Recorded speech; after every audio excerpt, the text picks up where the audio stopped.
Hi, geometry. I want to look at our geometry Saxon book, and we're looking at two lessons, lesson 18 and lesson 19. And again, you're welcome to push pause partway between. I know you're not procrastinating and doing all these lessons at once, right? So lesson 18 is triangle theorems. Now I know you don't realize what's in store for our fun year of geometry, but triangles are an important part of that year. So I hope that you'll take time to look over. Remember, as we're doing our lessons, to always glance over and make sure that you know what's being covered in the terms and especially our theorems, because you're going to need those later on when we're covering our proofs. All right, so we're on page 109 on lesson 18. So it talks about theorem 18.1. Now please remember how we talked about in class that you're not responsible to memorize the actual number of the theorem, because Saxon 18.1 is not going to be 18.1 somewhere else. So the important priority is not to memorize the number. It's not a Bible verse reference, but the truth is still there. So it's important for you to know what the truth is, but you don't have to memorize the theorem number. So when I ask you, what is your definition or what is your theorem, you're going to list the theorem, but you're not going to have to give me that number. So on the bottom of page 109, it says, the sum of the measures of the angles of a triangle equal 180 degrees. So we know that every triangle has 180 degrees, and you've done that in Algebra 1 as well. Very important. So if you're trying to find out an angle and you know 2, then you know based on the theorem that every triangle has 180 degrees. You could also say that that's part of the definition of a triangle, that all the angles are 180 degrees.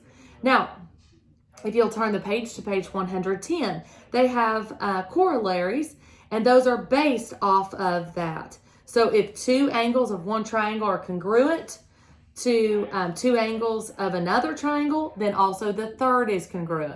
Because we talked about before, if I have angle, angle, then I have to have angle, angle, angle, because the third also will have to be.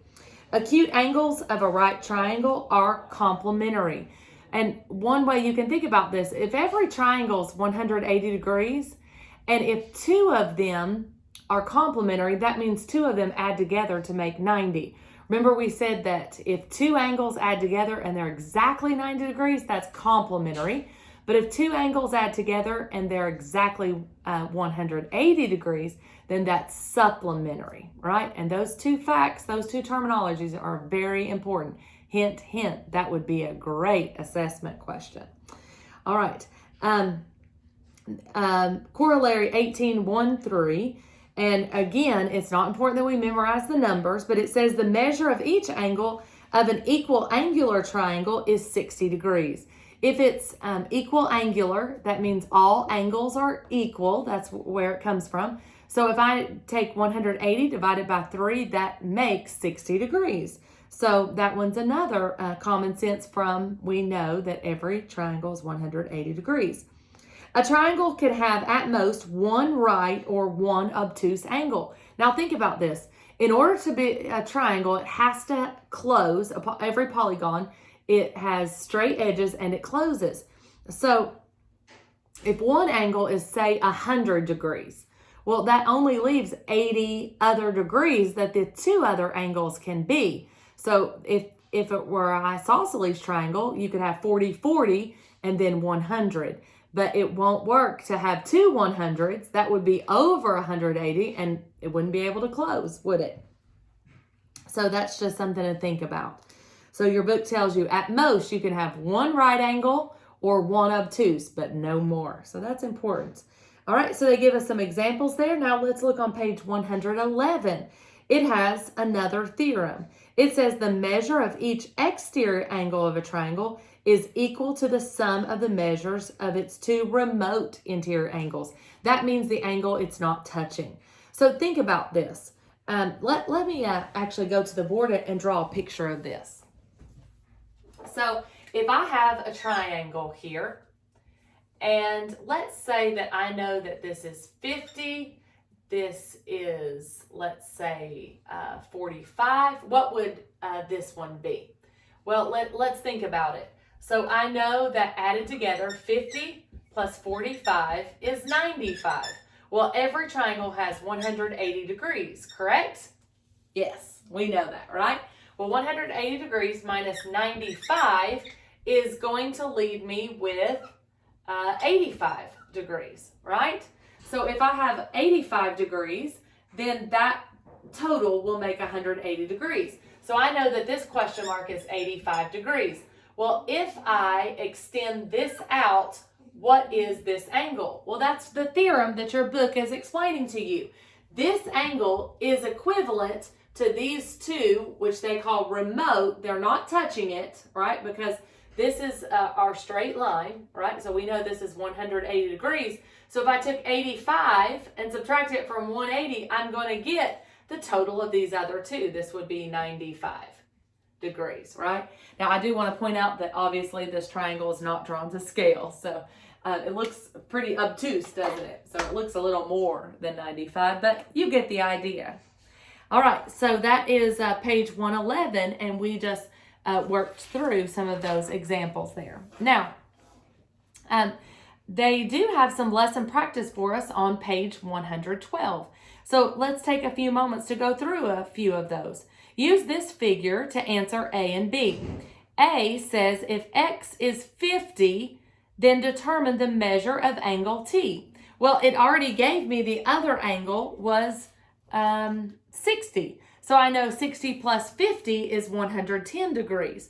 So what does that leave me with my remainder? Well, 50 and 60 is 110. So I would take 180 minus 110. So friends, the answer for letter A is, you guessed it, 70 degrees.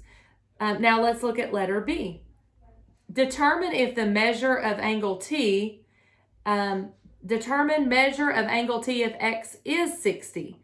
So I know that it would be 60 plus 60 this time is 120. So now I have to take 180 minus 120 this time. What would that leave me? 60 degrees. Very good. Now, what would that make that triangle? Well, I hope you already can recognize that is an equal angular triangle because all three would be 60 degrees. Now, another important truth is that all the sides would be the same too because their relationship. If all the angles are the same, then also the sides would be the same. Now, let's take a look. The next few, we won't do every single one in this practice because you'll get to do some of those for yourself at home. But it says on letter C, in right triangle, now that means one of the angles will be right, PQR, the measure of one acute angle is 20. What is the measure of the other acute angle in PQR?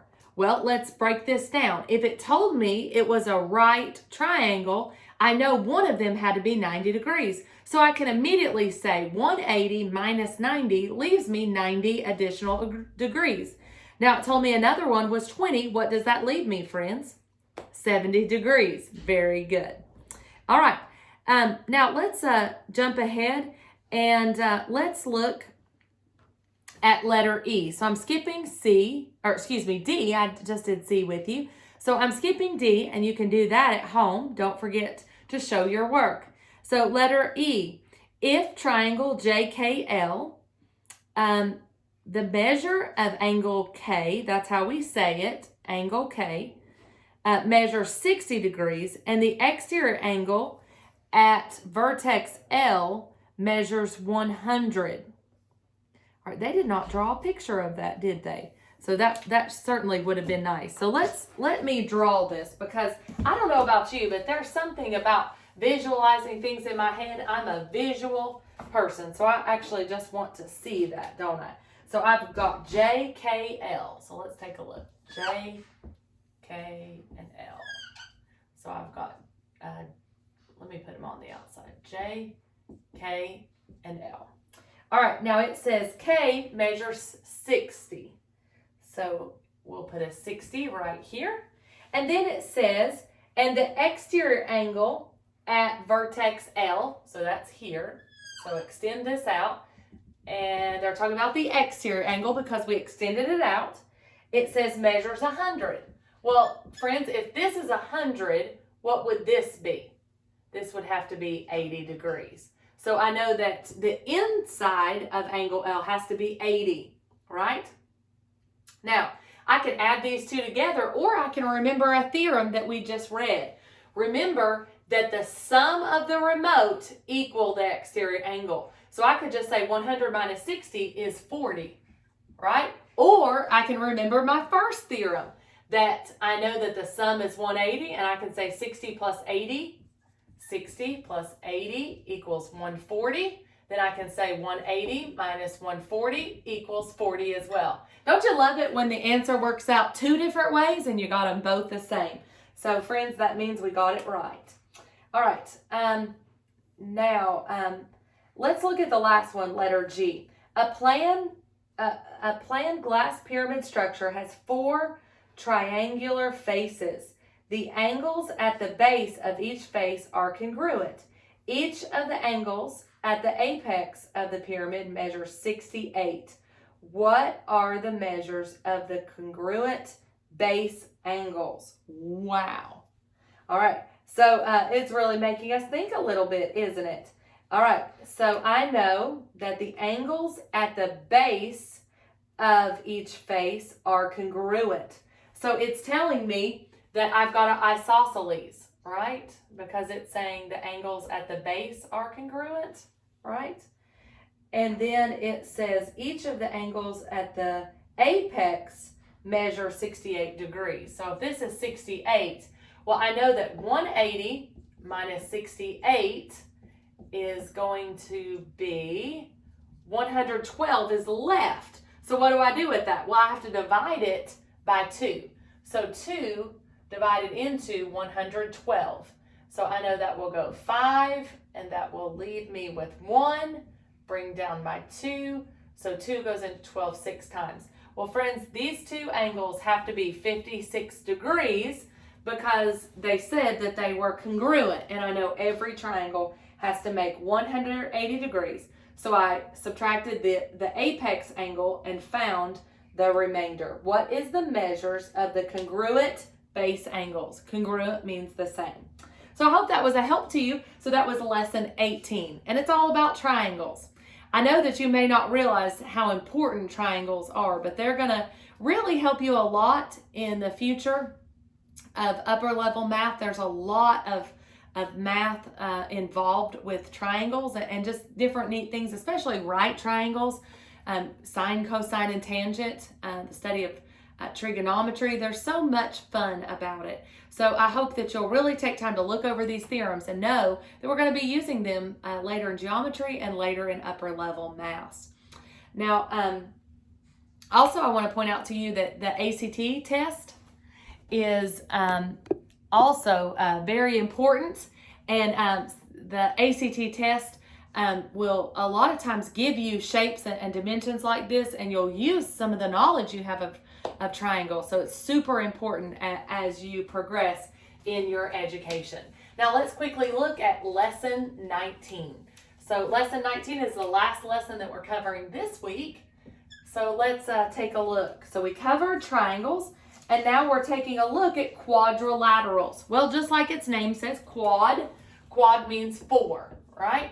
So there are different types of quadrilaterals. So it's super important that you take time to get familiar with page 115 and go through and understand the exact definition of what something is. So if something is a parallelogram, opposite sides are parallel. And in math classes, we know that amazing relationships are formed with parallel lines. So if a transversal, a straight line, cuts through parallel lines, you're going to have alternate interior, alternate exterior, all kinds of relationships of angles that you can use. So that's why it's so important. Obviously, you learned when you were little about rectangles and squares, rhombuses. So there's a lot of fun quadrilaterals. Sometimes they can get confusing because did you know that every square is also a rectangle according to its definition? But you can't flip that and do the opposite of that, because not every rectangle is a square, right? But it's interesting because according to its definition, opposite sides are congruent on a square as well, just like a rectangle. So that's just a little bit of food for thought, and sometimes that is a lot to stretch our minds with, because when we were little, our teacher held up flashcards and said, what shape is this? And you knew, oh, that's a rectangle, that's a square. But when you start thinking, rectangles and squares are all quadrilaterals, but by definition, certain things are true sometimes or always for different things. So we have to think through those, right? So our book talks about how to classify them, and then also it talks about fun things like finding their perimeters and their areas. So that's all part of lesson 19. Let's turn to page 118 and let's do some practice together, shall we? So we've only got 4, so it says classify this quadrilateral. Give multiple names if possible. Well, obviously we know it's a quadrilateral, right?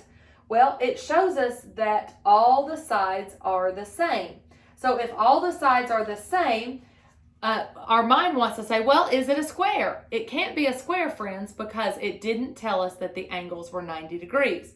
So it cannot be a square because we don't know that it's 90 degrees. But we do know that it is a rhombus, because all 4 sides being the same make that a rhombus. Now, it does also tell us that opposite sides are parallel. So if it has opposite sides are parallel, then I know it's a parallelogram as well. Can you think of anything else? It can't be a rectangle because we know that it doesn't have 90 degrees, right? It can't be a trapezium because that says no sides are parallel. It can't be a trapezoid because it has more than one side parallel. A kite has exactly 2 pairs of consecutive sides are congruent. And these are opposite sides, not consecutive, right? And we've already talked about a parallelogram, all right? So that's the most that we can name it. Let's look at letter B. It says, in this quadrilateral PQRS, PQ is parallel to RS, and PS is parallel to QR. Also, PQ is approximately twice as long as QR. Sketch it. Well, what does that sound like to you? Well, it sounds to me like it is, it doesn't tell us that there are 90 degrees, so it sounds more like it can't be a rectangle, but it's that type of shape. We just don't know that it's 90 degrees, right? So I know that if they're parallel to each other, right? And then one side is about half as long as the other. So let's put it about there. What do you think? So I'm trying to guesstimate in my mind. So I would know that this is parallel to this, and these 2 are parallel to this, right? So that's what I had to do, was just sketch it. And that's it. As long as I've marked it correctly, I don't know that it's rectangular because it didn't tell me that the sides were 90 degrees, so I can't put my boxes in the corner, right? All right, and let's jump down. Now on letter C, you're finding the perimeter and the area. And also on letter D, you're finding the perimeter and area. So C is a perimeter area of a rectangle, D is of a square. So I'm going to do letter D with you, but you know the formula to find a rectangle is just length times width, and then 2L plus 2W. I'm just adding up the outside. So perimeter is on the outside, just adding up. Area is unit squared always because it's the interior, right? So let's take a look at letter D. This one is a square, right? So we're looking at practice D, and this is our last one in our lesson, and it is a square. Our book showed us that it's 90 degrees, and it told us that each side was 4.3. Well, remember that the formula to find the perimeter of an area is 2L plus 2W. But in a square, the L's and the W's are the same, so we say perimeter equals 4S because all the sides are the same, right? So let's just plug that in. 4 times 4.3 equals the perimeter of a square. So 4 times 4.3, 4 times 3 is 12, carry my 1. 4 times 4 is 16 plus 1 is 17. I move my decimal place over 1. So my perimeter equals 17.2, and always look for a unit. Friends, I never want you to do something in geometry and forget your units. We don't go into Lowe's and say, I need 17.2. They would look at us like we're crazy. Are we building a house or are we building a dollhouse? They don't know. So I've always got to have my label. And that's really important to me. I'll always ask you, label? Because that's really important. Now, area of a rectangle is length times width. Well, in a square, the length and the width are the same, so we say area equals side times side, or area equals side squared. Same thing, right? So I'm just going to say area equals 4.3 squared. Well, how do I find 4.3 squared? 4.3 times 4.3. So 3 times 3 is 9, and then 12. Now, I'm going to hold my place value, 12, 16, 17. So what's my final answer? Area equals 481. And I know at home you may say, well, Miss Kim, why do you not just grab a calculator? Well, my mind can work just like a calculator, and your mind is better than a calculator as well. So it's 18.49. Am I done? I hope at home you're saying, I need a label, right? So I need to know that it is centimeters squared. So area equals 18.49 centimeters squared. All right, great job looking through our 2 lessons this week, and I hope you're working hard at home, not procrastinating, and working through your Saxon lessons. And I'm looking forward to seeing you guys soon. Thanks. Have a great night.